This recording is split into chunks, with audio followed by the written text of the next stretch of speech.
Yeah, very much so. That relationship to your own personal circumstances is a big one.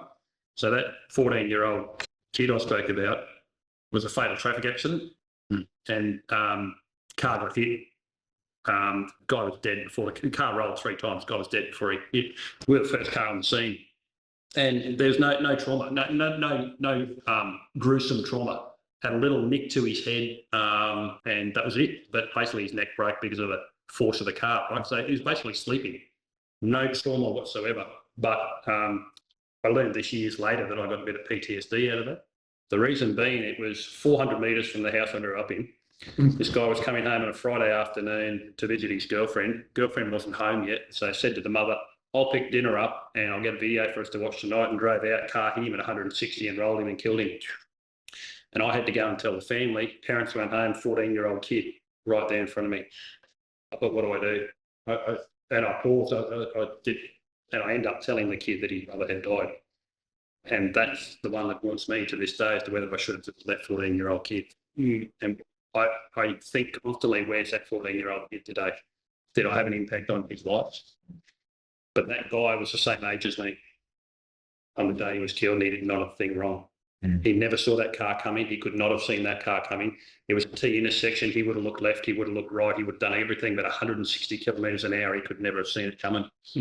Lights out. That's the one that gets me. And it's the relativity to my personal circumstances. Because on Friday afternoon, you know, if I was finishing the gun, seeing my girlfriend, visiting on the block, that one. Were you with a partner? Yeah, it was. And how was your partner? I don't know where she is today. This is a really traumatic one for me. The family wasn't home at the Broncos game, so I had to take a 14-year-old kid that I've just told, your brother's died, go to the Broncos to try and find the parents and pull the parents out. We missed the parents, so I had to get back to the house. Long story short, we were at the morgue because you've got to do an identification.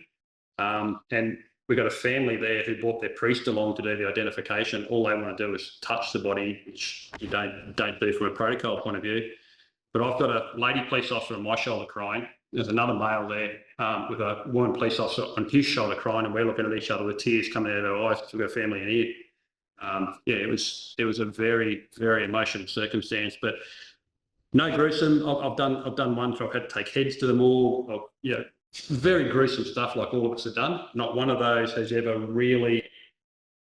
Yeah, I won't say affected me. That's not empathetic enough. It does affect you, but it doesn't have the carry. This is 28 years ago I did this job, and to this day I think when it's that 14-year-old kid. There's an element too of being able to find treat it with the responsibility it requires and then release from it. So my very first ever cardiac arrest, I was a GPIP student. I was working with a really experienced paramedic who I still am very good friends with. We went to a hanging in a prison in the middle of the night. It was like down the corridor of the prison, all the prisoners are looking through the doors, he's at the end, the lights flickering. It was like being in a movie. I was like, are you kidding me, right? We go down, the security guards are working on the guy, we work on the guy, he's dead, we work on the guy. I'm sitting there in like a pool of my own sweat because, I was a student, so I did all the compressions as you did back in the day. And we talked about, we sat down afterwards, we ran through the roll form, we talked about what we could have done better and everything else. We put it into a series of processes, and that was, by this time we finished, it was like 3-4 o'clock in the morning, and this experienced paramedic, he turns to me and goes, you hungry? And up to that point, I was not hungry at all, and as soon as he said it, I was like, oh my God, I'm starving. He goes, should we get some McDonald's? And I was like, yeah, I hate McDonald's, but I was like, yeah, I mean, right? And then suddenly there was a release. There was this like, okay, we've had this, we've processed it, we've put it into the systems, we did what we could, and now we're going to normalise and go back to trying some kind of normality in our life. Yeah, it was a super valuable experience for me.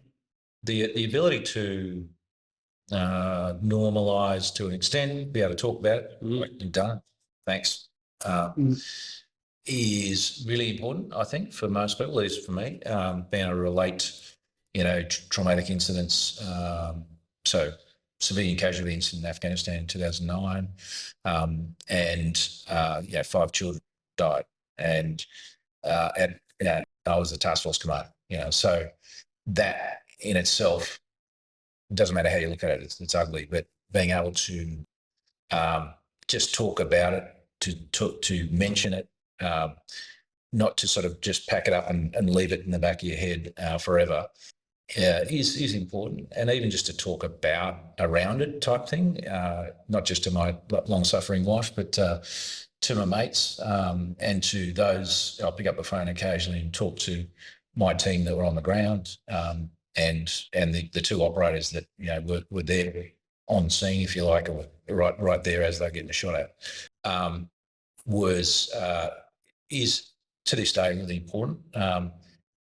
And so, just sort of doing the sort of World War II veteran type thing of never ever speaking out of this again, which is I'm generalising, but I find to be detrimental to your mental health and to your loved ones as well, because they'll sponge up, as you all know, they'll sponge up whatever you're thinking and feeling.